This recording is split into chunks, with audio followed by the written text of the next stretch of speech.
Hello guys and welcome to another video. Today we're going to be taking a break from outside and we're going to be indoors looking at map and compass navigation. So first off, why would anybody want to use a map and compass? It might sound like a strange question, but in an age where you have GPS on your phone and GPS navigators such as the Garmin eTrex, it might seem counterintuitive to use a map and compass. For me, first off, being outdoors, going on wild camping trips and trips abroad, is all about getting away from modern society, having a break from all the noise and hustle and bustle of modern day life, getting away from your phone and just getting back to bare basics. And using a map and compass is one of the ways that I like to do that. Also, it might seem very obvious, but batteries. Obviously a map and compass does not need a battery, especially none of the compasses that I have used. Obviously one advantage to this is that it cannot run out, there's no expiration date on it. But secondly, batteries can weigh quite a bit, especially if you are going on an extended camping trip and every gram counts. Thirdly, and this definitely applied to me, learning a new skill. Compass navigation can be a little bit tricky to get started with. However, once you do understand the basics, which hopefully we will look into today, it does get a lot easier. And you may even opt to use a map and compass instead of a GPS navigator. If you're wondering about the gear that I'll be using today, it is just a very simple Ordnance Survey map. This is one located in Essex, which is actually where I have moved to temporarily. And the compass that I'm going to be using is a very simple Baseplate Compass that I purchased from Amazon. Now I say this is very basic because you can get compasses with magnetic variation adjustments. This has no such adjustments, so when you do consider magnetic variation, or declination if you like, you do have to add and subtract the variation in your head. Taking a closer look here at the Baseplate Compass, we can see you have the base plate, which is this clear acrylic base if you like. You have your arrow here, which is your direction of travel arrow. That's very important. You obviously have the compass arrow in the middle, which is going to point to magnetic north, not true north. We'll go into that a little bit later. And you have your compass bezel, which you can rotate here to find bearings and your direction of travel. On the side, you have your graduated scales. These are used for calculating distances if you have a Ordnance Survey map. The map I have today is a 1 to 25,000th, so we're going to use the 1 to 25,000th scale on this. Now there's two ways that you can use a compass. The first way of using a compass is to find out which direction you need to travel in. The second use for a compass is locating your position using landmarks and a map. So first off, let's look at how to find your direction of travel. So here we are with our map and compass. First of all, we're going to be looking at finding our direction of travel, and what that means is finding the direction that we have to travel in to get to a specific landmark. So first of all, you're going to need to know your current position. For example, on the Ordnance Survey map, we have Stock Street, which is located here. So what we're going to do first is put our compass baseplate so it is aligned on Stock Street. Now, I want to travel to New England, which is located here. What I'm going to do is, keeping my baseplate lined up with Stock Street, I'm going to rotate my baseplate until the other part of the baseplate touches New England. So I now have a straight line between Stock Street and New England. On most maps you find you will have a grid line. Now these grids are orientated north to south, east to west. Now what I'm going to do now is align the bezel so that the N for north is pointing in the same direction as the blue north to south grid lines. And if you are in the UK and your compass magnetic variation is not very strong, you'll be alright using this. So basically all we do now is remove the compass from the map, hold the compass flat and level, and rotate the compass base plate until the red needle is pointing north. Now if I am here at Stock Street, I have to walk in the direction of travel arrow to get to New England. So I have to walk in this direction to get to New England. Notice in this example that I did not compensate for magnetic variation. In England, magnetic variation is around 2 degrees east, depending on where you are. In Cornwall it is greater, so you might want to compensate for magnetic variation.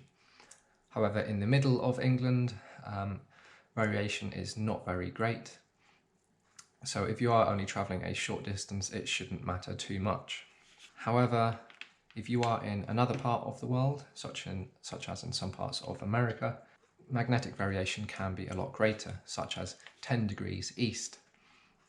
So now, if we pretend that we are in America and our magnetic variation is 10 degrees east, if we do the same thing, so I'm aligning my base plate up with Stock Street and I'm rotating my base plate because I want to go to New England. I'm rotating it to New England, so I now have a straight line. I am now going to rotate the compass bezel so that north is in line with the north to south grid lines on my map. Now, as it is, I haven't compensated for magnetic variation. Therefore, the arrow is pointing to magnetic north, which is 10 degrees east of true north. So, if I travel like this, I am going to be travelling 10 degrees east of where I really want to be travelling. And I know this is a little bit confusing, but just bear with me. So as it is, I'm going to be travelling 10 degrees east of where I really want to be going. So to compensate for magnetic variation, I'm going to turn my compass bezel 10 degrees east or clockwise. So I'm rotating the bezel, keeping my compass still 10 degrees, that's 5 degrees and 10 degrees. So I have now compensated for a 10 degrees east magnetic variation. Now, if I rotate my base plate so that the N north on the bezel is underneath my red line, my direction of travel is moving 10 degrees west, which is the direction that I want to be travelling in. Let's do another example. So let's find somewhere on the map where we want to travel to. So here we have Ketley's Spinney. This is our current location. We want to travel to a place called Marigolds. So we align our base plate with Ketley's Spinney and we rotate the base plate to get to Marigolds. The next step is rotating the bezel so that north is in line with the north-south grid lines on our map. Done.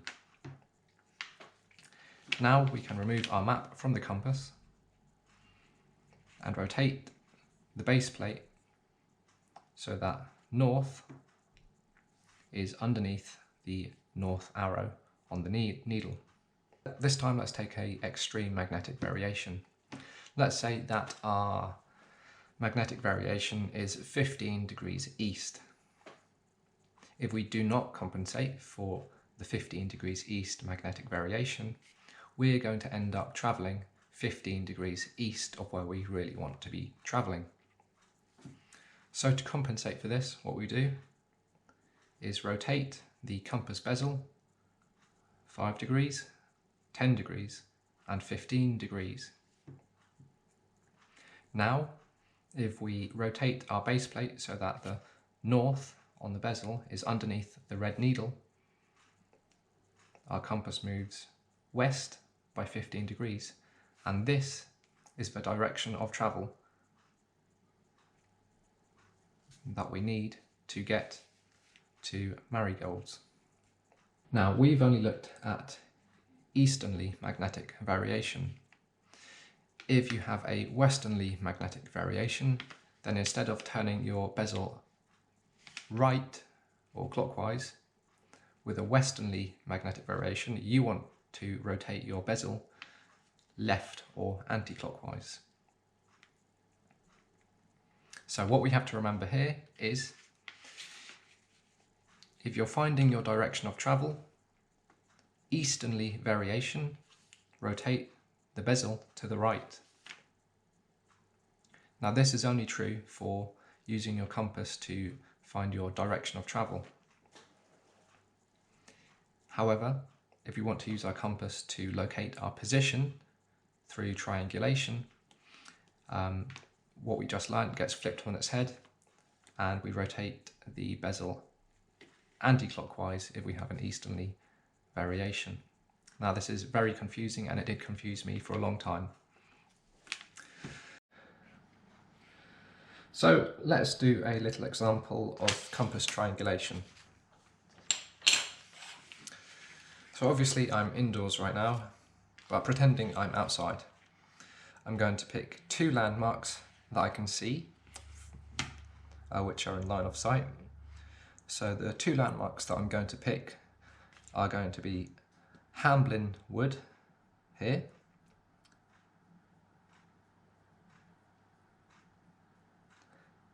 and the second one will be Alderwood here. And these are roughly 45 degrees apart, which is the minimum of what you want. If you go less than 45 degrees, so say you pick 1 point here and 1 point here, it does tend to be less accurate.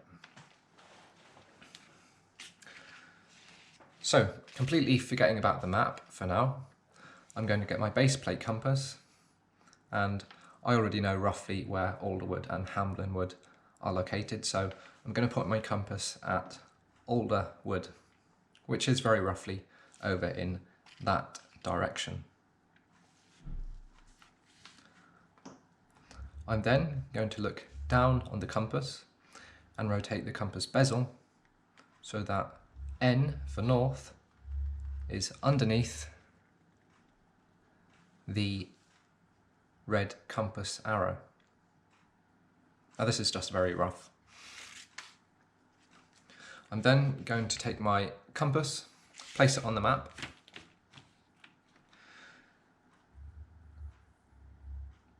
and find Alderwood. So I found Alderwood on the map, which is here. And now I'm going to get my compass and place the edge of the base plate in line with Alderwood.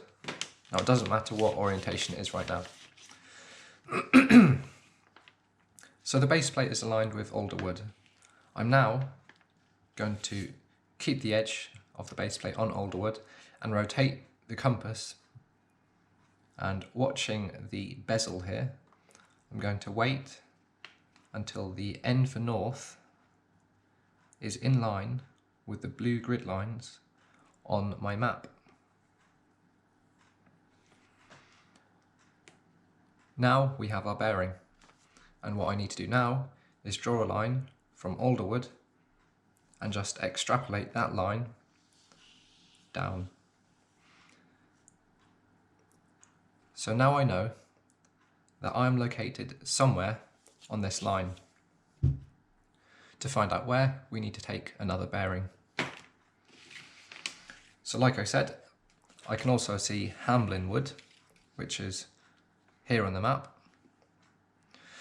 So I'm going to take my baseplate compass and point it towards Hamblin Wood, which is very roughly in this direction relative to me. And I'm going to rotate my bezel until N is underneath the red part of the arrow. I'm then going to place the compass on the map,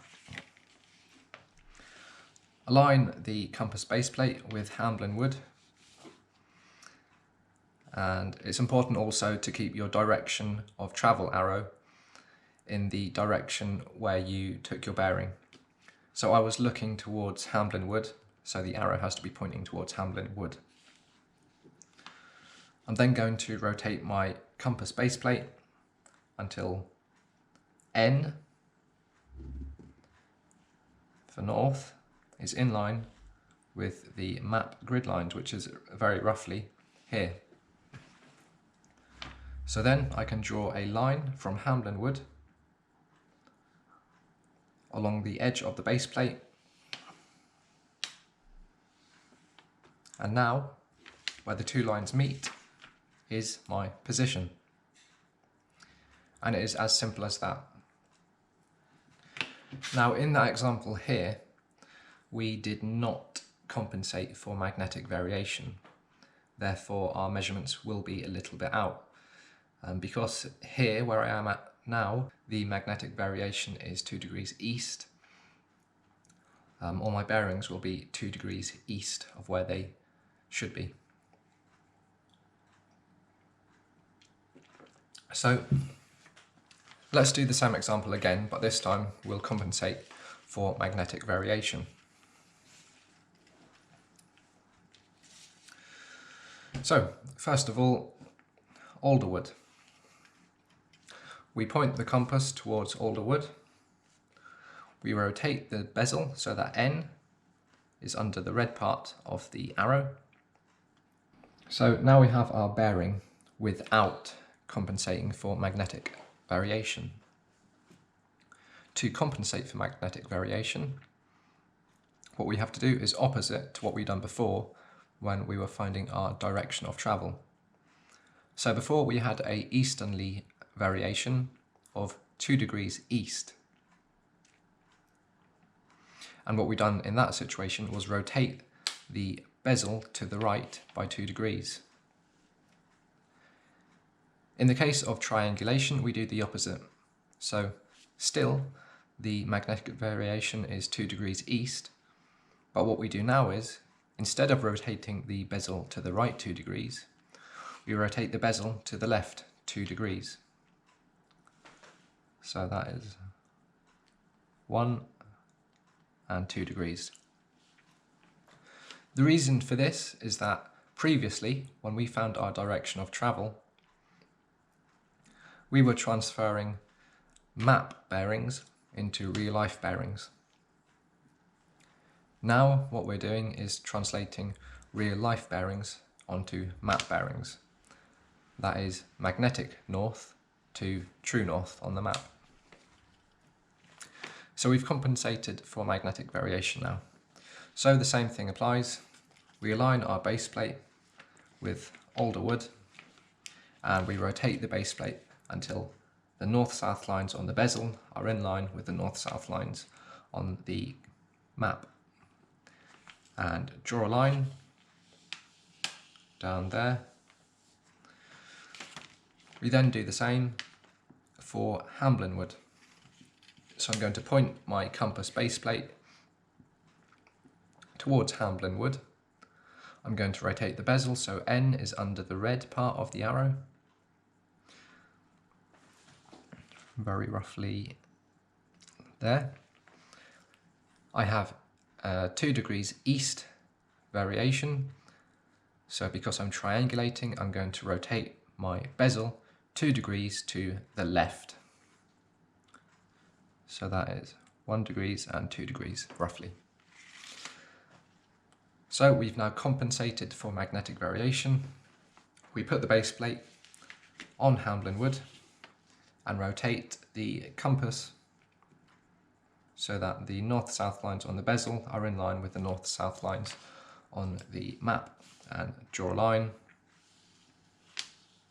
down here. And we are where the two lines intersect. If you want to be really accurate, you could take 3 different bearings, and that should give you a very good idea of your position. So hopefully, if you watched this video, you have found it fairly simple to understand the concept of finding your direction of travel and triangulation. The only real confusing thing is remember which way to turn the bezel when you're compensating for magnetic variation.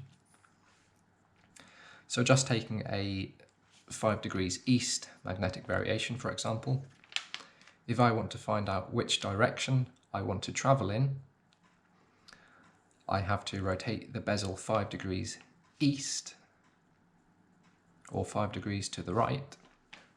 However, if I want to triangulate my position, that means finding my position on a map using landmarks, I have to rotate my bezel to the left by 5 degrees. And there we have it. How to calculate your direction of travel and position using a map and compass, whilst also compensating for magnetic variation.